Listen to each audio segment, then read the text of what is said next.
माने बिजेपिनि नीति आदर्शखौ मोजां मोननानै 150 जननि बारा मानसिफ्रा रायजोफोरा दिनै बे कथालबारि गामिनि रायजोफोरा जोंनि दोलोआव हाबबाय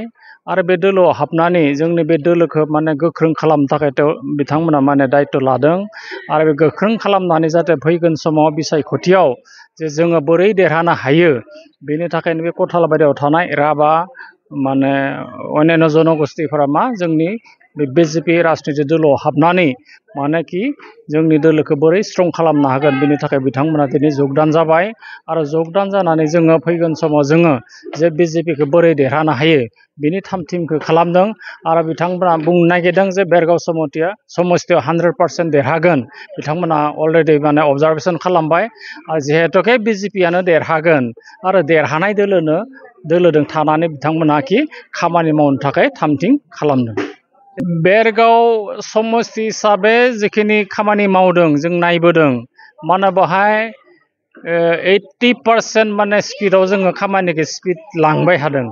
जाय माने स्पिडिया बेलेग दोलोआ जोंजों खारफानो हायाखै आरो बेवहाय जोंनि दोलोनि नेताफोरा ओरैबासे माने गोख्रों जाबाय जे रावबो दोलोआ जोंनि दोलोखौ हमथानो हानाय अबस्थायाव गैया। दिनै जों नायबाय माने 80% गारान्टि जों देरहागोना माने बेवहाय रावबो मानसिया हमथानो हाया जे ओरैबासा जों केम्पिं खालामबाय गामि बर' गामियावनो जा गुबुन गुबुन गामियावनो जा जों नायबाय 80% मानसियानो जोंनि बिजेपि दोलोखौ मोजां मोनदों आरो बेवहाय जों नायोब्ला एट जे हल जों जुदि कम्पेयार खालामना नायोबा बे बेरगाव समस्तियाव बिजेपिया देरहानाया 100% गारान्टि जानानै दोङो मानो होनोब्ला गुबुन गुबुन दोलोआव बिथांमोना दोङोमोन बे दोलोफोरखौ नागारनानै दिनै बिजेपि दोलोआव दोलो नोगोरै फैनानै जोंनि दोलोआव हाबफैना थाबाय। जों नायदों जोंनि दोलोआ माने जिखिनि खामानि मावबोदों जोंनि दोलोनि खामानि मावनायाव गुबुन गुबुन दोलोफोरा मा बिथांमोननिया दैलि जों नायबोदों माब्लाबा रिजाइनेसन होनाय माब्लाबा दल बिर'धि खालामनाय गावसोरनि गेजेराव जाबाय थादों दा बिथांमोननि बे अबस्था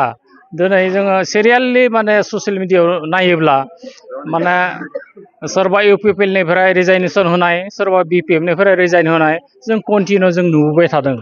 मैया दाखालिसो नायबाय बेरगाव समस्तिनिफ्राय प्राय माने 30-40 जनसो नेता आरो नेत्रि रिजाइनेसन होनायखौ जों नुदों आरो बैखिनि मानसिया बबे दोलोआव थांगोन थाङा दा बेनि सिद्धान्त'खौ गावसोर लासिगोन आरो बे सिद्धान्त'खौ बोरैहाय सिद्धान्त' लानानै बबे दोलोआव फैयो दा बेखौ जों टटेल माने स्मुथलि जे अबजारभेसनाव दङ। आं भेरगाव मण्डल लाइमोन गांखंनि नेहाथारि दिनै जोंहा भेरगाव मण्डलनि सिङाव थानाय पानिसिलि सक्ति केन्द्रनि आन्दाराव कन्थालबारि होननाय गामियाव दिनै जोंनि एबा बिजेपिनि मोनसे गिदिर जइनिं हाबाफारि जानानै थांबाय। बे हाबाफारियाव 150निबो बांसिन सुबुङा दिनै जइन जाबाय। बेवहाय बिजेपिया गामिनिफ्राय 90% भटखौ मोननो हागोन। ओमफ्राय दा बे समाव ओनसोलनि गासै रायजो राजाफोरा बिजेपिनि जि खामानि मावनाय एबा जि आसनि बेफोरखौ मोननानै जोबोद गोजोननाय फोरमायदों आरो जोंनि पानेरि समस्ति एबा भेरगावनि जि मानगोनां आसाम आयेन आफादनि बुंथिगिरि बिथांनि जि खामानि मावनाय बेखौ बयबो रायजो राजाफोरा नुगासिनो आरो दाहाय गासै बे समस्तियावनो जेथिंबो कनस्ट्राक्सननि खामानिया जोबोद गोख्रोङै सोलिगासिनो। ओमफ्राय सेन्ट्रेलनिफ्राय जि पिएम किसान आरो आसामनि जि अरुण'दय आसनि बेखौ रायजोफोरा गोबाङानो मोननो हाबाय आरो दंबावो एसे। दा बेवहाय रायजोफोरा बुंदों आरो जे जा माने स्किम बेफोरखौ जायफोरा मोनाखै बेखौ आरोबाव माने थिग खालामना होनांगौ होननानै बिथांमोना बुंदों। दा जोंनि सरकारा जोबोद नाजागासिनो नाथाय बे समाव इउपिपिएल पार्टिया गोबां बे आसनिफोरखौ लानानै राजनिति खालामगासिनो दिनैनि दिनाव बिथांमोना रायजोफोरखौ धुमखि होदों जे आरो न' थांनानै बादा होदों जे जुदि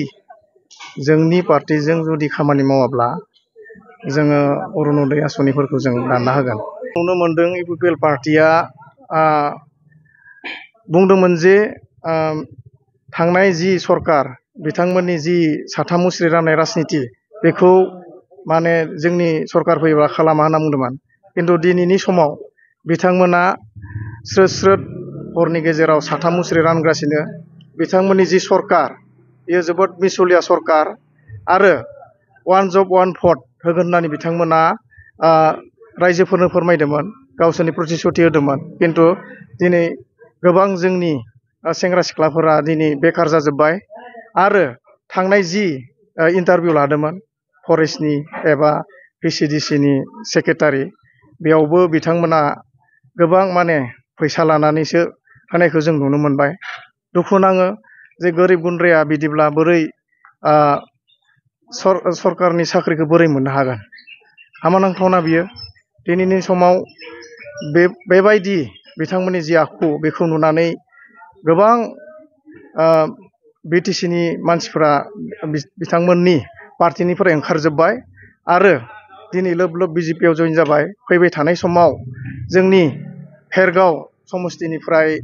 BJPआ रेकर्ड भट लानानै देरहागोन आरो बयबो लोब लोब फैनानै खामानि मावदों आरो जों देरहानाया रोखा थेंक इउ